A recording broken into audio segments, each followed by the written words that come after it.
in the gold. That's the term. Gary, the first chapter is called The Vase. Yes. What's the Vase story? So I came to work one morning as the Secret Service Uniform Division officer, and before I went to my post, I went over to see a buddy in the ground floor of the White House, and he had said there had been a huge fight.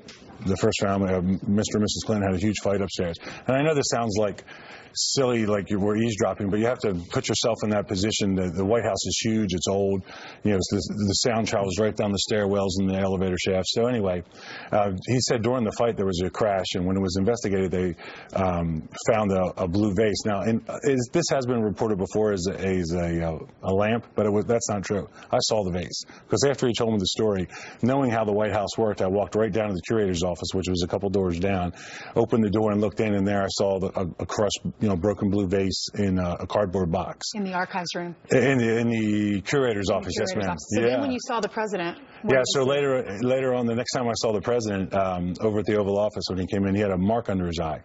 And it was a black eye, but you could see they were trying to conceal it with makeup. And I said to his assistant, Nancy Herrenreich and Betty Carey, "What's that mark under the president's eye?" Right. And they said, Nancy said, "Oh, he's allergic to coffee." And I said, "Under one eye?" And so... as Nancy walked into her little part of the office and I started to walk out, I turned to Betty Carey and I said, I'm allergic to the back of somebody's hand. Yeah, no kidding. And I was just trying to spark a reaction to figure out, what was going on. Yeah, they weren't going to spill the beans. But, Gary, given the fact you describe, it has been described, the relationship between Hillary and Bill Clinton, volcanic, very loud. At some point, you had conversations with other Secret Service agents about what do we do? We're here to protect the President of the United States. What happens if his wife is the troublemaker? Right. That was a topic of discussion. It kind of started out one day, in particular, I remember, as like we were joking about it. And then all of a sudden, the agent I was talking with is like, what would we do? I go, well, you got to protect the president. I mean, if she walks in when he's doing something he shouldn't be, and, you got to protect the president, you got to protect her. And whoever the poor person is that's there, they're kind of on their own. So the scenario was if she walked in on the president with one of the women. Right. It was a concern. Right. And then when you take what I experienced and what other people experienced about her dangerous, angry behavior and put that together, it's the recipe for domestic violence. She hated to see you guys. She did not like. Basically jump into a closet to stay out of her eyesight. Well, we were supposed to. I would tell you that I never did, and it got me in a couple jams once in a while, like on the road.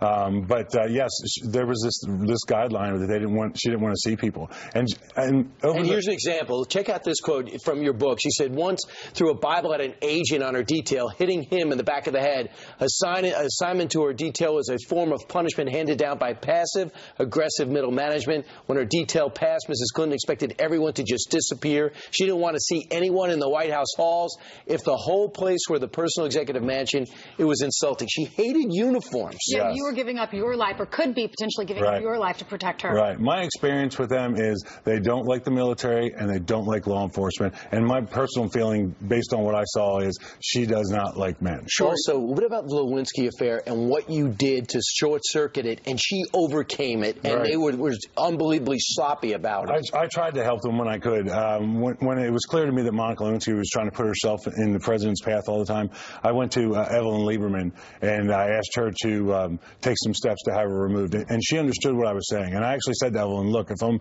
overstepping my bounds, then file a complaint. But I think it's that important. And Monica got removed for about a week, and then magically she came back, not an intern now, but with a hard White House pass that allows her to go most anywhere but the private living quarters. Tell us the thong story. So one day Monica manipulated herself into the Oval Office.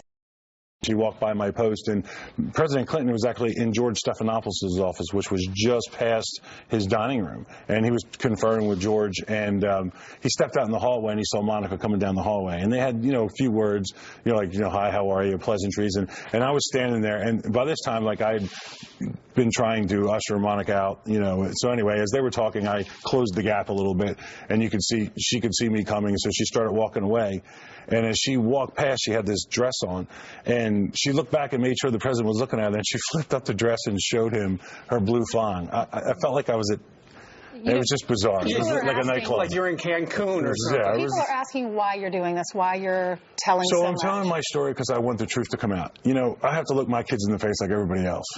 And when you experience the things that I did 3 years ago, I had to sit down on the couch like we are with my kids, and I had them search on Google my name, Bill Clinton's name, and Monica Lewinsky's name. I wanted to tell them what had happened because they were going to study about it in school. And let's face it, some of the things that are now our history are R-rated. And you're in it. Yeah, and I wanted my kids to know it from their father, what had happened. And I want people to know that this image, I realize all politics has a little bit of, over the top, about their candidates, but this image of Mrs. Clinton, that she's a leader, is completely wrong. And I'm sorry. Mrs. Clinton's machine is trying to unbook you.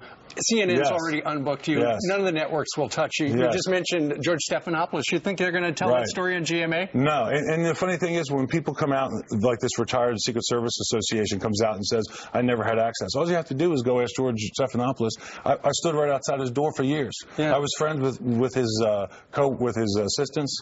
Everybody knows who I am. All right, They're Gary just afraid of Byrne. the truth. We all know who you are, definitely. Gary you. Byrne wrote the book. It's called Crisis of Character, if you want to pick it up. And I'll Thank talk you to you so on much. radio in a little while. Thank you so Okay. much.